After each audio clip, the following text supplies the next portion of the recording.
ஒரு அமைதியான கிராமத்தை சூழ்ந்த அடர்த்தியான காட்டுகளுக்கு ஒரு பயங்கரமான மர்மம் விளங்கியதன் பெயரே துக்கம் நிறைந்த பள்ளம். இந்த கதையின்படி பல ஆண்டுகளுக்கு முன்பு மீரா என்ற இளம் பெண் காட்டில் நுழைந்து மறைந்தார். அவள் எங்கு சென்றாலும் திரும்பவில்லை. மேலும் அந்த இடத்தை துக்கம் நிறைந்த பள்ளம் என்று அழைக்கப்படுகிறது. அந்த பள்ளத்தில் நுழைந்தவர்களுக்கு மீராவின் அழுவிகள் கேட்கப்படும் என்று கூறப்படுகிறது. மேலும் அவர்கள் திரும்பி இருக்க மாட்டார்கள்.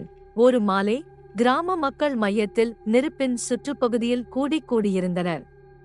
முதியவர் அர்ஜுன் மீராவின் கதையை பகிர்ந்து கொண்டு கிராமத்தவர்களை பயமுறுத்தியது. ஷாடோஸ் அவரது சுற்றுப்புறத்தில் அசைவுகளை உருவாக்கியிருந்தன. கிராம மக்கள் சந்தேகம் மற்றும் பயத்தின் கலவையுடன் அந்த கதையை கேட்டனர். இந்த கதைகளை போற நண்பர்கள் ரவி, பிரியா மற்றும் அனில் முதலாவதாக அதற்கு திருப்பி பார்த்தனர். ரவி தனது தோழிகளை சவால் செய்து, இந்த கதைகள் வெறும் கற்பனைதான் என்றார். இன்று இரவில் துக்கம் நிறைந்த பள்ளத்திற்கு சென்று அதை போய் சொல்லுவேன் என்று உறுதியாக கூறினான். பிரியா பயத்துடன் அதை செய்யக்கூடாது என்று கூறினாள். ஆனால் அனில் ரவியின் நம்பிக்கையை ஆதரித்து அவருடன் சென்றான். இரவு நேரத்தில் 3 நண்பர்களும் கருப்பு அடர்த்தியான காட்டில் நுழைந்தனர். அவர்களின் கைபேசிகள் அடர்த்தியான இருட்டில் தவிர்க்க முடியாமல் இருந்தன. காட்டின் பாதை தசமமாகவும் நிழல்கள் நடந்து மிகுந்த பயத்தை உண்டாக்கியது. ரவி எந்த பயமும் இல்லாமல் தலைமை வகித்து நடந்தான். பிரியா அவனை தொடர்ந்து. அனில் பயப்படுகிறான். அஃபைனல்மெண்ட் அவர்கள் துக்கம் நிறைந்த பள்ளத்தை அடைந்தனர். பெரிய பயமுறுத்தும் இடம் சந்திர ஒளியில் வெளிச்சமாக இருந்தது. அந்த பள்ளம் பசுமை மற்றும் காற்றின் வட்டத்தில் மிகுந்த நெருக்கடியாக இருந்தது.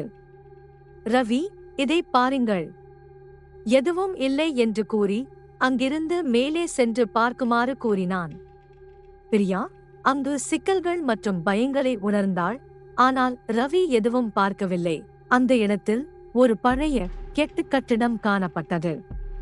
அதன் கதவு கிழக்கும் முறையில் திறக்கப்பட்டிருந்தது. உட்புறத்தில் தூசி மற்றும் பூசப்பட்ட சாதனங்கள் காணப்படுகின்றன. ரவி நம்பிக்கையுடன் உள்ளே சென்று பிரியா பயந்து விட்டாள். ஆனால் அனில் ரவியை தொடர்ந்து சென்றான்.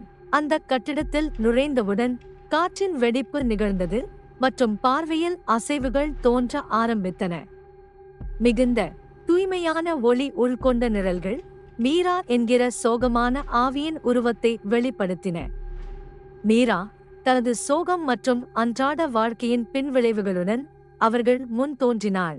என்னை உதவுங்கள், மீராவின் ஆவியின் குரல் அந்த கட்டிடத்தின் உள்ளே எகோ குரலாக கேட்டது. நான் இங்கே கைதியாக உள்ளேன், எனக்கு விடுவித்திடுங்கள். ரவி மற்றும் அனில் பயத்தில் கைகோட்டினர். ஆனால் பிரியா தவாயிலிருந்து எவ்வாறு உதவ வேண்டும் என்று கேட்டாள். மீராவின் ஆவி மெதுவாகச் சொல்லினாள், என் உடல்களை பொறுத்து இந்த இடத்தில் இருந்து விடுங்கள். நண்பர்கள் பயமாக இருந்தாலும் முடிவில் மீராவின் உடல்களை எங்கே புதைத்திருப்பதை கண்டுபிடிக்க முடிந்தனர்.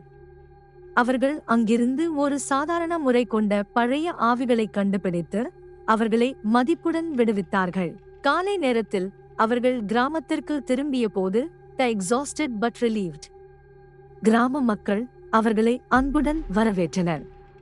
முதியவர் அர்ஜுன் அவர்கள் எவ்வளவு துணிச்சலாக செயல்பட்டனர் என்று கேட்டார். ரவி நெறியறிந்தது தங்கள் அனுபவத்தை பகிர்ந்தான் மற்றும் மீராவை அமைதியுடன் விடுவித்ததை கூறினான். துக்கம் நிறைந்த பள்ளம் பயத்திற்கும் சோகத்திற்கும் இடமாக இருந்தது. ஆனால் தைரியமாகவும் கருணையுடன் அமைதியாக கூடியதாக மாற்றப்பட்டது. காட்டின் இருள் மற்றும் மர்மங்கள் நீங்கி கிராமம் அமைதி மற்றும் அருளால் நிறைந்தது.